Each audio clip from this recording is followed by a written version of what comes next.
O poder transformador de Deus de lágrimas, a alegria. Vamos mergulhar em uma mensagem que fala diretamente ao coração, trazendo esperança e revelação para os momentos de dor e alegria. Nosso ponto de partida é o Salmo 56, um texto atribuído a Davi que reflete um período de grande aflição em sua vida.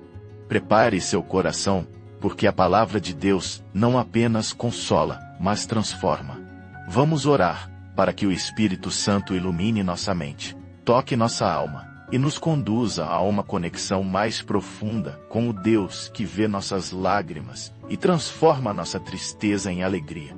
E, oração inicial. Senhor nosso Deus, pedimos que Tua palavra viva penetre em nossos corações, que ela traga luz às áreas de escuridão, consolo às nossas dores e uma alegria que transcende as situações. Capacita-nos pelo Teu Espírito a compreender e viver o propósito que tens para nós hoje. Glória, honra e louvor sejam dados a Ti em nome de Jesus. Amém. O Salmo 56 é atribuído a Davi em um momento de grande angústia, possivelmente quando ele estava em Gate, fugindo de Saul. A tradição sugere que Davi, para escapar da morte, fingiu loucura diante do rei dos filisteus. 1 Samuel 21, 10-15. Imagine uma cena: Davi longe de casa, da família, de tudo que amava, vivendo como fugitivo com Saul determinado a matá-lo. Ele não podia parar em lugar nenhum, sempre olhando por cima do ombro, temendo por sua vida. É nesse contexto de perseguição e solidão que Davi escreve: Tem misericórdia de mim, ó Deus, porque os homens querem me destruir. Todo dia me oprimem e lutam contra mim. Salmo 56, 1 e 2. Mas é no versículo 8 que encontramos uma das declarações mais poéticas e profundas da Bíblia. Contaste os meus passos quando sofri perseguições. Recolhe as minhas lágrimas no teu odre, não estão elas escritas no teu livro?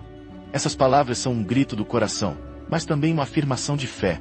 Deus não está alheio ao sofrimento de Davi, ele vê cada passo, cada lágrima, cada momento de dor.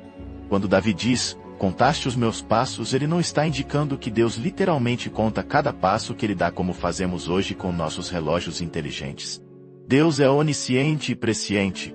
Ele sabe tudo, inclusive o número de fios de cabelo em nossa cabeça. Mateus 10, 30. A expressão é simbólica, uma forma de Davi dizer: Senhor, Tu sabes por onde andei, o quanto sofri, os caminhos tortuosos que a perseguição me obrigou a trilhar. É um reconhecimento de que Deus está atento a cada detalhe de sua jornada, mesmo nos momentos mais sombrios. E então, vem a imagem poderosa: recolhe as minhas lágrimas no teu odre, não estão elas escritas no teu livro? Aqui Davi usa uma linguagem poética para expressar que suas lágrimas, o fruto de suas aflições, não passam despercebidas aos olhos de Deus. Mas será que Deus realmente tem um odre literal, onde guarda lágrimas, ou um livro onde as registra? Provavelmente não. A Bíblia não sustenta uma interpretação literal disso, mas a figura é rica em significado. Vamos explorar o que ela nos ensina. Na cultura da época, o odre era uma bolsa feita de couro de animal, usada principalmente para armazenar vinho. Jesus, em Mateus 9, 17, fala sobre não colocar vinho novo em odres velhos, porque o processo de fermentação exige um odre forte o suficiente para suportar a pressão. O odre na Bíblia está quase sempre associado ao vinho, um símbolo de alegria. Salmo 104, 15. Mas como isso se conecta às lágrimas de Davi? Um pastor norte-americano, cuja mensagem ouvida há anos, trouxe uma interpretação que ressoou profundamente. As lágrimas são como o suco de uva, o fruto do esmagamento das aflições em nossas vidas. Assim como as uvas são espremidas no lagar para produzir o suco, nossas dores e lutas geram lágrimas, mas quando colocadas no odre de Deus, um ambiente de transformação divina, essas lágrimas passam por um processo sobrenatural. O resultado? Alegria. Não uma alegria qualquer, mas a alegria que vem do Espírito Santo, como descrito em Gálatas 5, 22, onde a alegria é um dos frutos do Espírito. Essa ideia ecoa em toda a Escritura. Em João 16, 20, Jesus diz: Vós chorareis e vos lamentareis, mas o mundo se alegrará. Vós estareis tristes, mas a vossa tristeza se transformará em alegria. Observe que Jesus não diz que a tristeza será elevada, mas transformada. Em Jeremias 31, 13, Deus promete: transformarei o seu pranto em júbilo e os consolarei, e lhes darei alegria em vez de tristeza. O Salmo 126, 5 e 6, reforça: os que com lágrimas semeiam com júbilo ceifarão. A mensagem é clara: Deus tem o poder de pegar o fruto da nossa dor e transformá-lo em algo que alegra o coração. O Evangelho de Jesus Cristo carrega um poder consolador sobrenatural. Em Lucas 4, 18 e 19, Jesus, ao ler Isaías 6, 11 a 13, declara: O Espírito do Senhor está sobre mim, porque me ungiu para pregar boas novas aos pobres. Enviou-me para curar os quebrantados de coração, para consolar todos os que choram, para pôr sobre os que choram em Sião uma coroa em vez de cinzas, óleo de alegria em vez de pranto, manto de louvor em vez de espírito angustiado. Ele está dizendo: eu sou o ungido, o Messias, aquele que veio transformar sua dor em alegria, suas cinzas em coroa, seu pranto em louvor. Em Mateus 5, 4, Jesus afirma: bem-aventurados os que choram, porque serão consolados. Mas o consolo de Deus vai além de simplesmente parar de chorar. Como Jesus explica em Lucas 6, 20 e 21, bem-aventurados vós que agora chorais porque haveis de rir, o consolo divino não apenas seca as lágrimas. Ele traz riso, alegria, plenitude. Para vivermos essa transformação, precisamos entender que nem todo choro é igual, assim como nem toda alegria é a mesma. A Bíblia faz distinções claras e compreender isso nos ajuda a evitar contradições aparentes nas Escrituras. A Bíblia fala de pelo menos 2 tipos de choro: o choro de remorso e o choro de arrependimento. O choro de remorso é aquele que lamenta as consequências do pecado, mas não busca a restauração com Deus. Um exemplo é Esaú, Gênesis 27, 38. Hebreus 12, 17, que chorou por perder a vitória, mas não encontrou lugar para o arrependimento, pois seu coração não se voltou para Deus. Saul, quando confrontado por Samuel, 1 Samuel 15, 24 a 30, ficou mais preocupado com sua concessão do que com sua relação com Deus. Já o choro de arrependimento é diferente. Veja Davi no Salmo 51, após pecar com Batseba: não me retire o teu Espírito Santo nem a alegria da tua salvação. Ele não estava apenas lamentando as consequências, ele queria restaurar sua comunhão com Deus. Pedro, ao negar Jesus, chorou amargamente. Mateus 26, 75. Mas seu choro o levou ao arrependimento e à restauração. Judas, por outro lado, sentiu remorso, mas não buscou conserto, e sua história terminou em tragédia. Mateus 27, 3 a 5.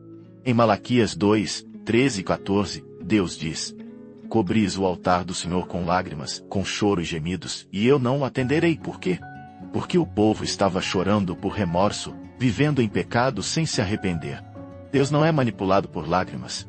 Ele responde ao choro que vem de um coração quebrantado e voltado para Ele.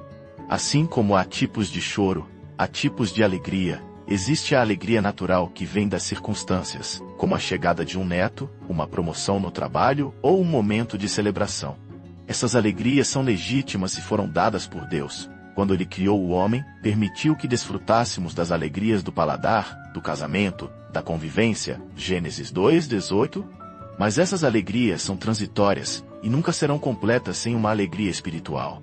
A alegria espiritual, descrita em Salmo 16, 11 como plenitude de alegria na presença de Deus, é firmeza e independência das situações. Em João 15, 11, Jesus diz: para que a minha alegria esteja em vós e a vossa alegria seja completa. A alegria de Jesus, que vem do Espírito Santo, preenche o vazio que as alegrias naturais não podem. Paulo, em Filipenses 4, 11 a 13, diz que aprendeu a viver contente em qualquer situação porque sua força vinha de Cristo, não das situações. Deus transforma a tristeza em alegria de 2 maneiras principais: mudando as circunstâncias ou mudando nosso interior. Às vezes, Ele faz os 2. Vejamos alguns exemplos. Mudando as circunstâncias. Ezequias, 2 Reis 25. Quando Isaías anunciou que ele morreria, Ezequias chorou e orou.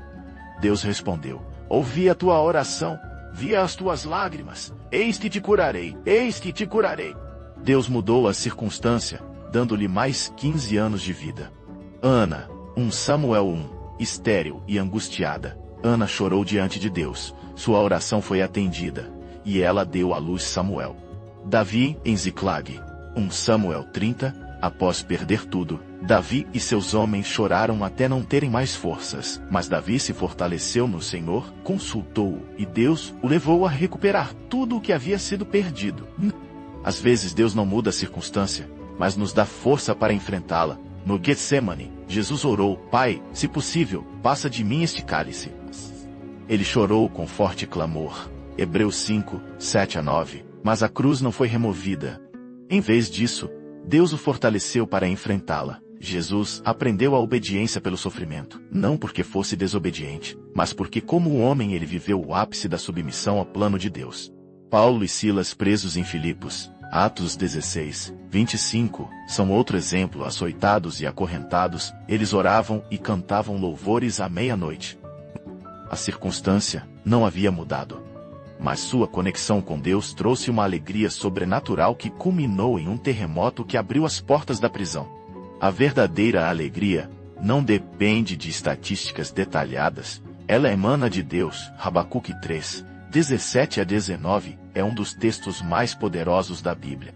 Ainda que a figueira não floresça, nem haja fruto na vide, o produto da oliveira minta e os campos não produzem mantimento, todavia eu me alegro no Senhor, exulto no Deus da minha salvação. Habacuque está dizendo, mesmo que tudo desabe, minha alegria está em Deus.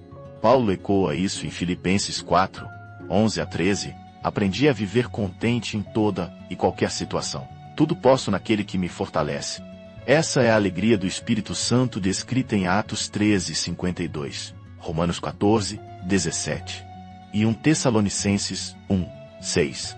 É uma alegria que sustenta mesmo em meio às provações porque nossas raízes estão em Deus, não nas situações.